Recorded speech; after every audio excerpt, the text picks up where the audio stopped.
Olá, galera! A aula de hoje a gente vai falar sobre a Covid-19 e o SARS-CoV-2. O SARS-CoV-2 é um vírus que provoca síndrome respiratória aguda grave. Isso em inglês, né? É a sigla para essa doença, tá certo? Então, uma síndrome respiratória aguda, né, e grave que vai acontecer devido ao colapso do pulmão. Então, por isso o nome SARS-CoV. Né? Por que COVID? Porque no caso ele vai provocar a doença chamada de Covid, que é a Coronavirus Disease, ou seja, coronavírus doença, então a doença do coronavírus. 19, porque foi identificada lá em Wuhan, né, na China, em 2019. Bom, e aí esse cara é o causador, né, dessa pandemia ao qual vivemos hoje. E como é que é esse vírus por dentro? Então ele é um vírus envelopado, né, que aí nesse caso tem essas proteínas, chamadas de proteínas spikes, e essas proteínas spikes ela têm uma super importância tanto para a penetração dele na célula, quanto tem essa ação antigênica. O que quer dizer isso? Quer dizer que é aí que os anticorpos vão grudar e impedir que esse vírus penetre na célula e assim inative o vírus. Além disso, ele tem outras proteínas, chamada de proteína M, e uma glicoproteína chamada de E, que forma o capsídeo desse vírus. E aí, o material genético desse vírus é RNA positivo. Então, o que é um vírus de RNA positivo? É um vírus em que o RNA dele, ele já é o genoma dele que está pronto ali para ser lido pelos ribossomos da célula e assim formar proteínas. Tá certo? Então, é isso aqui que seria a estrutura do SARS-CoV-2, que é o vírus que provoca a Covid-19. Tá certo?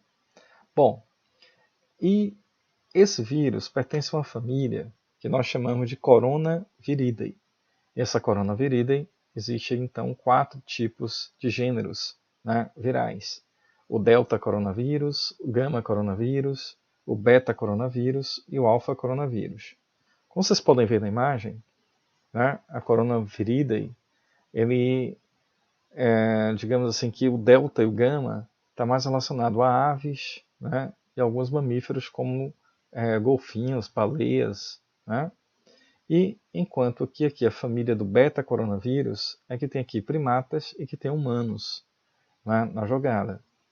E aí, exatamente aqui que estão os vírus, né, que chegaram perto da gente, ou seja, que causaram epidemias, né, mas que elas não se tornaram pandemias porque foram controladas. Então a primeira delas, o primeiro vírus aí pandêmico, né, de coronavírus, foi o SARS-CoV, que lá na China que aconteceu uma epidemia, né, dessa síndrome aguda respiratória severa, que aconteceu lá, um surto muito grande, em 2002 e 2003. E a taxa de letalidade relativamente alta, né, uma taxa em torno de 18%. Depois, em 2005, a gente teve aí uma outra pandemia, ou seja, um outro surto que poderia se tornar uma pandemia de um coronavírus, que é o MERS-CoV. Então esse MERS ele provoca a síndrome respiratória do Oriente Médio e era transmitida principalmente por camelo. Então, primeiro o SARS-CoV veio do gato para o humano, e nesse caso aqui a gente tem do camelo para o humano. E o SARS-CoV-2, provavelmente, né? Então, morcego, pangolim e possivelmente um primata, né, para daí pular para os humanos e começar essa pandemia, né, que começou aí em 2019. Bom, como é o genoma do SARS-CoV? Então, a gente já sabe que é RNA positivo. Mas como é que funciona esse genoma? Então, quer dizer que ele tem basicamente 6 genes, né? E aí esses genes, os genes mais importantes são aqueles que formam as proteínas, né, virais. E nesse caso aqui a gente tem a proteína spike, tá vendo? Então esse gene S, ele vai produzir a proteína spike, que é justamente quem vai fazer conexão, e também é a proteína que vai estar relacionado à ação antigênica do vírus. Massa. E aqui a gente tem esses genes E, M e N, que são responsáveis pela formação das outras proteínas que compõem o capsídeo e o envelope do vírus. Tá? Então a proteína E, a proteína M, a proteína N. E esses dois genes são responsáveis pela formação de enzimas, né, responsáveis então pelo processo de reprodução do vírus, que são chamados de replicases, RNAs polimerases, para produzir RNAs mensageiros e as replicases para poder replicar esse RNA. E aí, como é que funciona esse processo de replicação, ou seja, de reprodução do vírus dentro das nossas células? Então, a dissorção é a primeira etapa, né, que seria a entrada do vírus na célula. Então esse vírus ele se encaixa num receptor que nós temos chamado de AC2. Esse receptor é o mesmo receptor que recebe, né, um hormônio que vai ativar aqui a pressão alta, né, a hipertensão, que é chamado de angiotensina. Tem o receptor da angiotensina e angiotensinogênio, né? Então é um receptor muito específico, né, para essa substância. E a proteína spike consegue encaixar aí, né, nesse receptor AC2. Bom, e aí o vírus tem duas formas de entrar. Ou por endocitose, como vocês estão vendo, ou por fusão de membranas, como vocês estão vendo aqui no lado esquerdo. Aí a membrana se funde, né, o vírus ele vai conseguir fazer essa fusão de membranas, porque o envelope, né, ele é lipoproteico. E aí, ó, aqui do lado, o vírus jogou o material genético dele, que é o RNA. Esse RNA, né, vai assumir o controle genético da célula, ou seja, ele vai conseguir então formar proteínas, né, e expressar os seus genes dentro de nossas células. E aí, como é que isso acontece? Como ele é RNA positivo, ele vai ser lido rapidamente pelos ribossomos, que vai formar enzimas como a replicase. A replicase, então, ela vai transformar o RNA positivo em RNA negativo. Como assim? Ela vai ler, né, esse RNA positivo formando RNAs negativos. Esses RNAs negativos servirão de molde para formar RNAs positivos que irão compor o genoma viral. E do outro lado eu vou produzir RNAs positivos que vão ser RNAs mensageiros para formar as proteínas virais. E aí eu vou produzir a proteína S, produzir a proteína M, a proteína E, que vai compor, né, no caso, o envelope lipoproteico e o capsídeo do vírus. Então, é assim que a coisa funciona. Então, quer dizer que ele vai usar as organelas, né, citoplasmáticas. Então, o ribossomo ele vai produzir a proteína, né, dentro do retículo plasmático.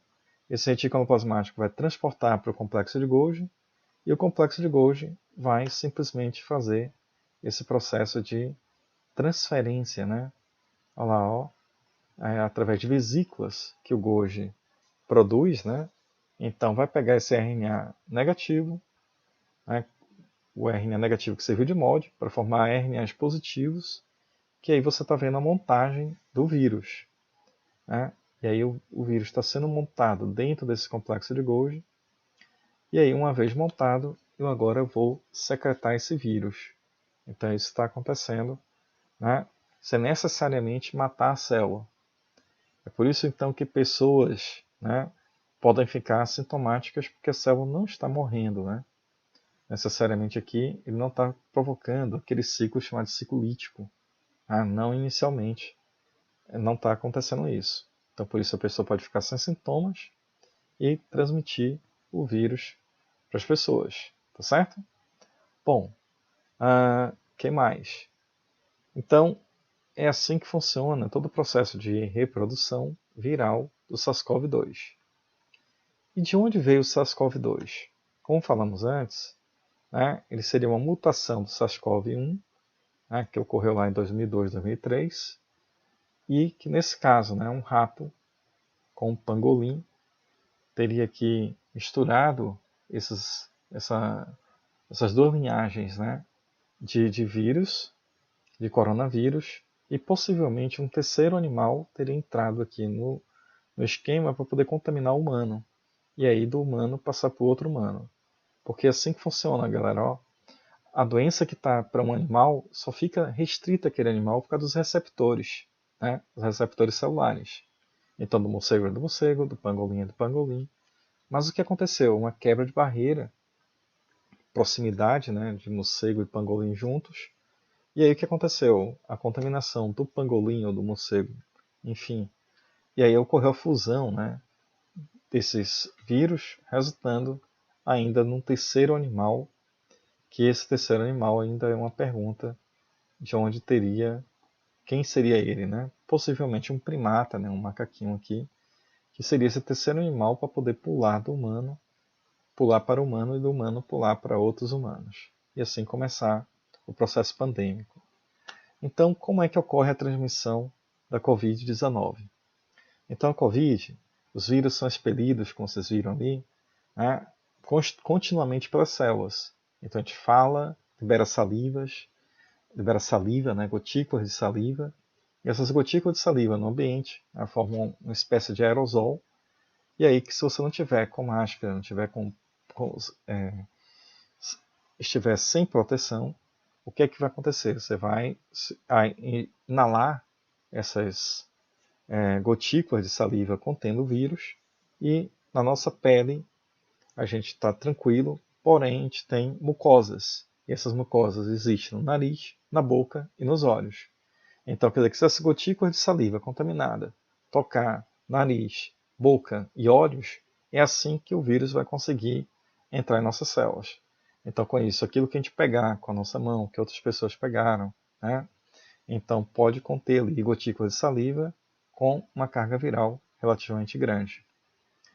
E, nesse caso, quais são os sintomas da Covid? O principal sintoma da Covid, né, geralmente é o quê? A perda de olfato, né? Perda de olfato, perda de paladar, tosse seca, cansaço e uma febre que não é muito alta. Aí dores no corpo, falta de ar, diarreia, dor de garganta, coriza e congestão nasal são sintomas menos frequentes. Porém, os mais frequentes é o cansaço, a tosse seca e uma febre que não é tão alta assim. Né? Não é uma febre tão alta que vai acontecer no caso da Covid. E esses sintomas, né, eles podem ir se agravando. Por que eles podem se agravar? Bom, porque pode ocorrer uma tempestade de citocinas, ou seja, que são substâncias inflamatórias. Quer dizer que o sistema de defesa ele se prepara para algo muito, muito grande e que, na verdade, o vírus, né, não se reproduz tão rápido. E aí o que acontece? Né? Então, o organismo se prepara para uma batalha imensa e, nesse caso, começa a provocar danos também no pulmão. E esses danos, então, pulmonares é que vai ser a principal complicação da COVID, né, que é a síndrome respiratória aguda grave, devido a, principalmente, né, eventos tromboembólicos que podem acontecer a nível do pulmão. Então, vamos ver aqui a radiografia de uma pessoa normal. Você vê que áreas escuras do pulmão são as áreas que mostram que o pulmão está sadio. E ali, né, no meio, a gente tem um avanço, né, do Covid, né, então provocando uma lesão já assim, talvez de 30%, 40%. E aqui a gente já teria uma lesão maior, né, no pulmão da esquerda. Quanto mais branco significa que esse pulmão está mais lesionado. E aí que o indivíduo, né, o paciente, vai precisar de um suporte, né, para poder respirar. E esse suporte, então, que vem a partir do respirador, que é o órgão, o aparelho, né, que vai substituir o pulmão. Bem, porém, o coronavírus, né, o SARS-CoV-2, ele pode afetar também o cérebro, ele pode afetar o coração, ele pode afetar os rins, ele pode afetar intestinos, certo? Que são células que têm um receptor para o vírus. E como evitar a doença? Aí através da lavação das mãos, né? Principalmente sabão. O sabão consegue romper de uma forma eficiente, né, o coronavírus, ou seja, aquela coroa, o envelope lipoproteico, e com isso neutralizar ali o vírus. O álcool gel, aí o uso das máscaras para evitar ali as gotículas de saliva, né, conseguem entrar na sua mucosa nasal e bucal, né, e para se proteger ao tossir, espirrar, mesmo com a máscara, né. Bom, e agora, como é que a gente faz o exame? Como é que funciona esse exame de Covid? Bom, existem dois exames que eu vou explicar aqui agora como é que funciona. Então a gente tem lá o teste rápido, que é isso aqui, que você vai colocar algumas gotinhas de sangue e colocar aqui no teste. O teste tem 3 medidas. Então, o C, o IgG e o IgM. Esse C significa controle, significa que se ele ficar vermelhinho, o teste está funcionando. Se ele acontecer esse segundo traço aqui, IgG é um anticorpo de memória. Então você só produz esse IgG quando você já tem a memória imunológica. E o IgM é quando você está produzindo na fase aguda, ou seja, você está com a doença.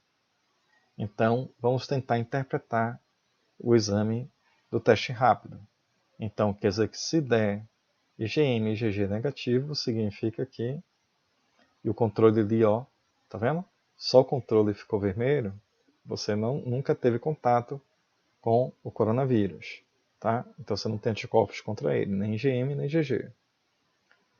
Já quando você faz o exame e dá aqui IgM, significa que você está infectado e que você é infectante, ou seja, você consegue então transmitir a doença, você é contagioso. Quando ocorre de você ter o IgG e IgM, significa que você está começando a debelar a doença. Tá? Você está começando então a controlar a doença. E nesse caso aqui vai acontecer após 7 dias, né? 7 a 8 dias você está lá produzindo já essa célula de memória. E você só com IgG significa que você já teve a doença. Então aí você só tem anticorpos de memória. Tá certo? Então vamos tentar entender isso num gráfico, ver como é que funciona essa história de IgM e IgG. Então pessoal, quando a pessoa que se contamina, repare que a carga viral aumenta, mas a partir do pertinho lá do 7º dia, eu começo então a fazer o que aqui? Produzir o IgM, é o primeiro anticorpo. Esse anticorpo começa a reduzir essa carga viral, reduz, e a partir do 10º dia eu começo a produzir IgG. Ó. Então repare que quando eu tenho IgG e IgM os dois juntos, então ainda existe vírus, só que uma carga viral pequena. Né? Então 14 dias por aí você já está bom, porque a carga viral já baixou bastante, já está quase zero. Perfeito? E aí a partir daqui, ó, quando você só tem IgG, você não tem mais o que aqui? Ó, vírus no seu corpo. Tá? E aí você está livre. E aí nesse caso, essa célula de memória, né, ela vai diminuindo, esse anticorpo de memória vai diminuindo, por isso que é necessário uma segunda exposição para você aumentar muito rapidamente essa produção de IgG. Aí vocês vão me perguntar, então é assim que funciona a vacina. Exatamente, né? Quer dizer, se essa carga viral for a vacina, o que é que vai acontecer? Você vai estar produzindo isso aqui tudo, ó, IgM, IgG, nessa mesma contagem de tempo. E quando, né, vem aquela dose de reforço, né, aí a depender da vacina, você tem 28 dias, 12 dias, né, 4 semanas. Então, depende ali da vacina para você fazer essa nova exposição, que é a segunda dose. Aí você tem a segunda dose e que vai aumentar esse IgG, né, deixar ele aí bem elevado para te proteger de uma possível infecção. E como é que funciona o RT-PCR? O RT-PCR acaba sendo um teste de DNA. Aí vocês vão dizer, ué, mas o vírus não é de RNA? Como é que eu vou fazer um teste de DNA para detectar esse vírus? Vamos lá. Então o primeiro passo é que o profissional de saúde, né, habilitado, ele vai coletar a mucosa, ou seja, vai coletar o muco, né, que vai existir na mucosa da boca, né, na faringe, para ser mais exato, e do nariz, então que a gente vai chamar de orofaringe, né, e aí naso-orofaringe, então é onde toda essa região aqui que poderia estar com bastante quantidade de vírus. Então se aqui tem vírus, esse cotonetezinho segurou aqui um monte de vírus, aqui tem uma solução para poder armazenar esses vírus aí, eles não se decomporem, tá? E aí vou levar para o laboratório. Lá no laboratório eu vou usar uma enzima que converte RNA em DNA, que o nome dela se chama transcriptase reversa. Então ela transforma aquele RNA do vírus em DNA. Aí eu uso uma máquina chamada máquina de PCR. O PCR vai duplicar esse DNA e essa duplicação desse DNA vai ser possível fazer um exame de DNA. Então isso explica um pouco da demora, né, em ter os resultados. do RT-PCR. Quer dizer, o RT-PCR é um teste mais preciso, né, que está detectando a presença do vírus. E, nesse caso, como é um exame de DNA, isso demora algum tempo para poder acontecer, tá certo? Então é assim que funciona a questão então do vírus, né?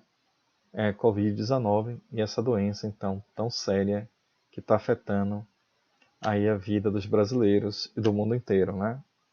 Bom, então é isso aí. Espero que tenham aprendido muito aí sobre a Covid.